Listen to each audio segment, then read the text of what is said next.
The cast of Schindler's List and 12 Years a Slave didn't act this traumatized after filming, so what happened on the set of Wicked? Watching this Wicked press tour is like watching two women that were abducted come into society for the first time. Because not only are these women like completely emaciated, but they're frightened like 90% of the time. What is going on with Ariana Grande and Cynthia Erivo? Why do they look like this? I went and saw Wicked for Good the other day. All I could see and think about was how thin Ariana looked. This circus of a press tour that Wicked has been on for over a year has led to an unprecedented amount of rumors and speculation about the cast of a movie and their well-being or their lack thereof well-being that we've seen for over a decade with any other movie. From critics online saying that Cynthia Erivo is overbearing and obsessed with Ariana Grande, to them also dissecting Ariana's behavior, saying it seems like she's scared all the time and that she's taken on an infantile demeanor, to the public saying that Cynthia and Ariana have crossed some invisible line in their friendship, making it weird for us to observe, and the unfortunate speculation about their bodies that has not stopped for over a year. As the Wicked era comes to a close and that press tour that has gotten so many people upset is finally over, I want to give closing statements on what this press tour represents, put an end to these insane rumors, defend the girls, and talk about what impact this will leave on pop culture. So let's go through all of the rumors and dissect everything you need to know about the Wicked press tour once and for all, or for good, shall I say. But before we do that, make sure to subscribe to become a student here at Pop Culture University with your professor, Patty. Like the button. That simple act for you that takes 1 second can really help push out the videos. So the first part of this insane rumor mill about them is that Cynthia Erivo is obsessed with Ariana Grande. The internet is worried that Cynthia is getting overprotective of Ariana. Some are saying in an obsessive way that's weird. So Cynthia always hovers over Ariana, according to some people, and is seen observing Ariana as if she's ready to jump in for anything and everything Ariana might need. Like this video of her eyeing a water bottle that Ariana is struggling to open. It looks like she's about to show that water bottle who's boss. People just say that Cynthia seems like the dominant one in their friendship, and even if a man tries to reach out to Ariana or even touch her, say hi, Cynthia is ready to shoo them away at a moment's notice. Does Ariana like this? Does Ariana need this physical protection from something that we don't know about? Is there something going on with Ariana that only Cynthia knows? We're not sure. But people have just taken this so far to the fact that they're making really problematic memes about it, really problematic drawings about it that I particularly don't like, and they're making a lot of weird TikTok sketches about it. Can't even say hi to Ariana Grande no more. Cynthia might beat your ass, girl. Cynthia gonna fuck you up. I don't even want to play Ariana Grande's song no more. I'm scared Cynthia might pop out my closet like, no! Turn it off! So Ariana, you've just... Oh, there's a fly in your face. Let me just get that for you. No! Please, don't.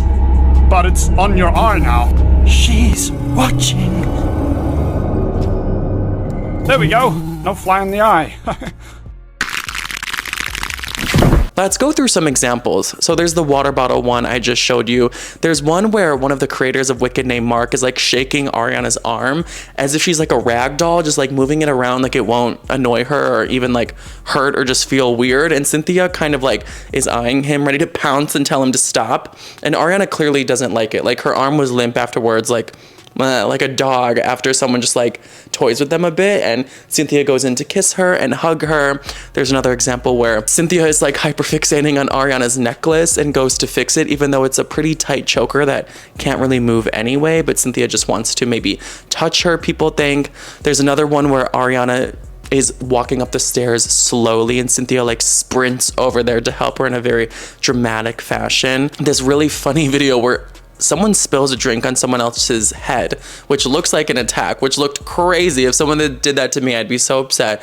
But Ariana was right there and Cynthia already had her arm around Ariana, but then like pulls her in even closer and strengthens her grip on her. Oh my God, and there's a video of a fan hugging Ariana, like a male fan, and Cynthia gives him like a death stare when Ariana hugs him. I love their dynamic. I love witnessing it. It's so funny to me.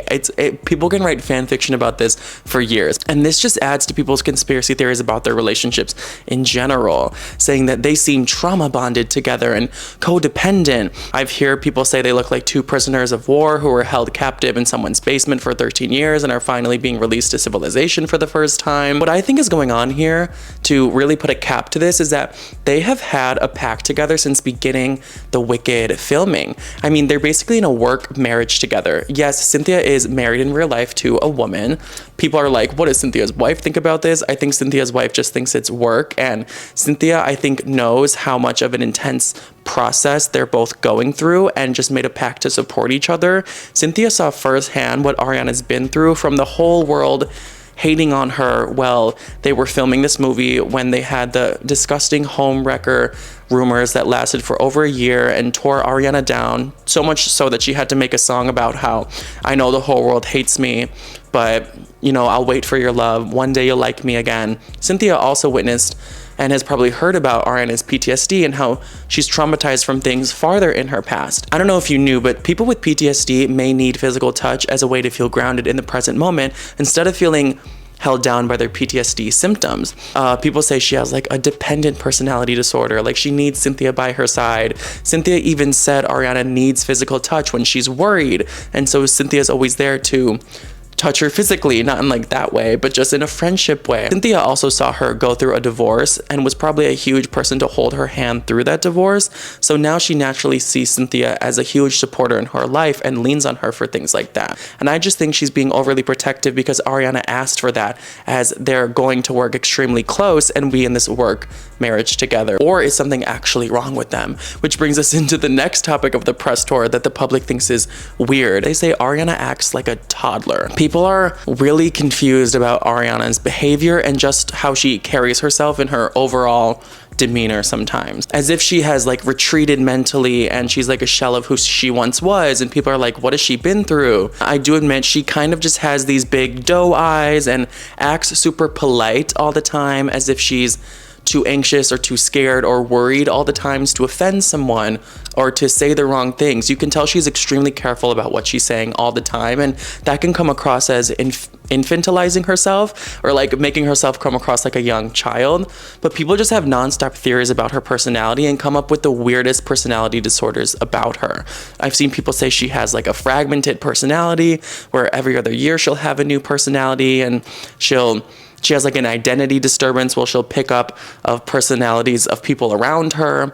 And people just try to come up with all of these ways that she's using her changes in personality to manipulate us or make us forget about things she's done in the past. Like the whole rumor with Ethan Slater. After that, they say she really kicked it up to being super baby innocent persona, so we wouldn't think she's capable of something like that. And people are just like, what the fuck does that even mean? Now, when I see Ariana, I clearly just think she's protecting herself with this personality that she's put on. And when I see Ariana Grande, I just think she's guarding her personality from the public and giving them one version of herself to protect her whole being. And that's why we see this very doe-eyed baby-like personality from her. It seems like she's being vulnerable all the time because she's crying, but that's because she's being selectively vulnerable. The public has dissected her and giving her so much hell about whatever she says, so now she's clearly just very guarded. Ariana recently said in an interview that she's the queen of boundaries these days, and this is just clearly another boundary that she has put up. She's just protecting her personality. Like, you know, when you're around people that you really don't like, so you become a very like rigid, guarded version of yourself. She's kind of just doing that. She doesn't give the public personality privileges anymore. Because think about it, if you don't want to answer certain questions, but you also don't want to seem rude because you have to be nice on a press tour, you would act sweet and a little dumb as a way not to fully open up to the public. But people can also say that they see the real Ariana or see that she's acting normal when she's in interviews with her friends and people that she feels comfortable around. Like when she was on Penn Badgley's interview, the Shut Up Evan podcast, and Amy Poehler's podcast. She's very laid back. She's even using like a chiller voice, I suppose. She's clearly just talking in a higher voice because she's said it over and over again ad nauseum that she's speaking in a higher placement so she can sing in the higher placed operatic vocals that Glinda requires. And in the past, she would speak in a lower voice, like in the Positions era or Thank You Next era, because she was hitting a lot of low notes during those eras. But she also just speaks in a more relaxed voice, like she's not so guarded when she's around people she likes. And that lets me know that this is a strategic front, not because she's manipulative, but because she's protective. It's a coping strategy. Ariana also has always been emotional as fuck. I don't know if you guys saw her on The Voice, but anytime one of her contestants would even be up for elimination, she would break down crying on The Voice. Like she would need an ambulance if one of her contestants was even in jeopardy. I think she likes having Cynthia around because they have to do 3,000 interviews because they're the two leads of a $300 million movie on a press tour pushed out to the whole world. And that's a lot to brace for. That's a lot to get prepared to do mentally and emotionally. And you know you're going to be put on the public stand and under a microscope. And whatever you do and say on this press tour will be dissected immensely, and they're gonna pick you apart as a person. That's a lot of pressure for just two people, and they really need each other during that. They really need to lean on each other. Imagine if the Avengers were only two people instead of like, I don't know, like a double digits amount of an ensemble in that movie. There's really only two of them with an Avengers level movie. Well, we'll get into it more. It's nice that Cynthia's there and Ariana acts a little more shy because Cynthia will shut down any questions Ariana doesn't want to answer and vice versa. Like, someone asked them what's the biggest misconception about them, and Cynthia was like, I don't know what the misconception is at all, but that's not a fashion question. She shut that shit down quick, and Ariana was just like, what is a common misconception about y'all? I don't know what the common misconception is at all, but that's not a fashion question, is it? So the third part of this press tour, switching gears, that people think is weird and what's wrong with them that I want to put an end to is, are they dating? Why are they so codependent and touching each other all the time? Why are they obsessed with each other? I mean, we've all seen the clips online. They're always holding hands. They're always crying in each other's arms. They're always relying on each other like they just both survived the same plane crash. But people just say they've crossed an invisible line of normalcy in their platonic relationship. They start to question like, what the fuck happened to them on set? What the fuck happened on the Wicked set that they're like this? Because every time they look at each other, they burst out crying. They hold each other's fingers. They got "for good" tattooed on the palms of their hands. So when they hold hands, they touch. They have multiple tattoos for each other. And it is a little interesting to see. It's definitely a spectacle that they've made of themselves. Ariana's response to their touchiness on the Amy Poehler podcast is, quote, I channel a lot of energy through my hands. I'm always holding a hand. I'm always squeezing something. I'm always reaching for something. It's often who I'm with. I like to channel support or energy or whatever. I didn't even notice that it was a thing about me until that thing happened, the holding space for the lyrics of Defying Gravity when she held Cynthia's finger. One of them said somewhere that basically we should be more comfortable with touching our friends and like being closer with our friends like that, like physical love with our friends, but not that way, just like signs of affection with our friends. Cynthia said in an interview explaining why they always cry, quote, I think it's because people come in with such an energy and their emotional responses come into the room with us. We can't help it. We get very emotional. And I do agree with that. The reporters really do come in the room with a lot of emotional energy directed at them. Sometimes it seems like the reporters are playing a game of who can get them to cry the hardest to get the most viral clip on TikTok. They ask them these baiting questions trying to get them to cry. The reporters are sometimes a little crazy and will like look at Ariana and Cynthia and say like, look at each other and pretend the other has died and you're reading their eulogy. Or they'll say something to them like, playing this character has helped you through so much of your many traumas. And I'm going to list all those traumas for you right now. And then can you tell me how this film gave you even more trauma? Like, no wonder they're going to cry to questions like that. They emotionally bait them so much because now it's like a game of getting them to cry. And they just play with Cynthia and Ariana. Now, I do think speculation that Universal told them to cry less on this leg of the press tour, like the second round, because anytime they cry now, they like try to reel it in really quick and they're like, sorry, we're not gonna do that. I wonder if they told them to pull it back because it's slightly too much. But I really just feel like the pressure to perform intimacy between those two for friends, for the sake of promoting this film, is what's going on here. I think a lot of this isn't necessarily performative. I think they do feel everything they feel, but it is to promote the movie. Usually when celebrities, actors go out on a press tour, they have a specific message or tone of the press tour that they want to stick to. And for them, it was clearly talking about the female friendship and talking about how deeply impactful this movie is emotionally. And let's be real, there was a massive budget in this film, and thus a massive investment in these two women. So they are going to go on this press tour and give a performance of their lifetime. They are going to give it their all. And if that means completely being like letting their emotional dam break and crying all over every soundstage that they're on, so be it. They have to do what they have to do to sell this movie because $300 million was invested into them. All of this spectacle of their relationship and their crying really works because it all leads to one question. What the hell happens in these Wicked films that has these women like this? And then you want to go see it. The last part of this press tour that people don't want to stop talking about, that I'm not going to get into very much, is how skinny everyone involved is. It really started with Ariana, and then that went on to Cynthia, people dissecting her body, and now even Michelle Yeoh. People are making jokes that it's the Wizard of Ozempic, but like Ozempic.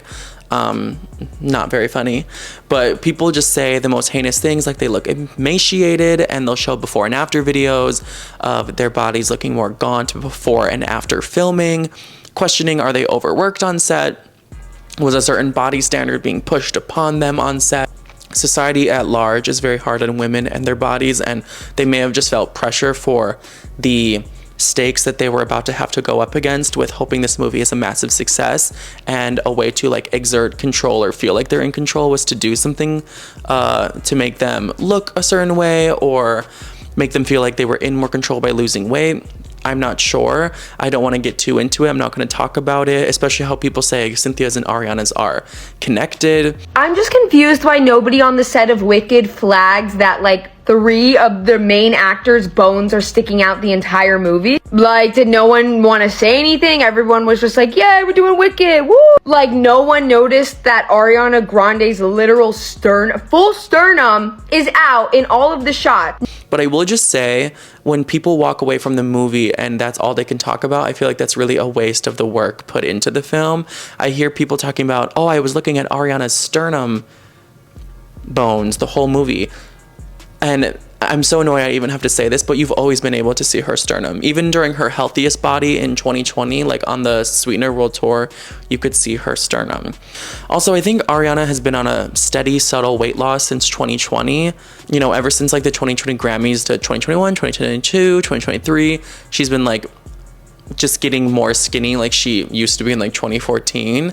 And everyone is so skinny these days because of Ozempic. Now, I would be lying if I have said a moment of stress hasn't entered my brain for her, but I think she's extremely smart and strong, and said if she's working on this on her own time and with people who love her, if she's working on it every day, then why would we continue to speculate or act like it's going to spiral out of control? In conclusion, Ariana Grande and Cynthia Erivo aren't weird, and I think the public is weird for trying to project that onto them. This was their biggest life's dream for decades at this point, and they're achieving it on the grandest scale, getting nominated for Oscars and Grammys, and all their dreams are coming true at once. And it's a highly emotional story about 2 women who are sisters who refuse to be pitted against each other. I think that in itself is the crux of this whole argument, because I think Cynthia and Ariana would rather live with this conversation on such a far end of the spectrum, like, geez, Cynthia and Ariana are obsessed with each other, are they codependent, than be on the other side of the spectrum, like Cynthia and Ariana hate each other, they're beefing as these 2 female leads. I think that's the crux of the whole thing, because they would rather have people think they're obsessed with each other than the opposite, because they have insurmountable expectations to make $1 billion at the box office, which they already have, and they made a pact from day one that they were going to achieve it and be there for each other no matter what. So I think that's what happened, and if you don't agree, no one mourns the wicked, is all I'm gonna say. So go watch Wicked for Good if you haven't, and make sure to subscribe to enroll here at Pop Culture University and become a student with Professor Patty. Like the video to be a good student, or I'll spank you on the booty with a ruler. It really helps the video get out there. And what do you guys think about all this? Until next time, we hope you have a wonderful day, and I love you, students. Bye.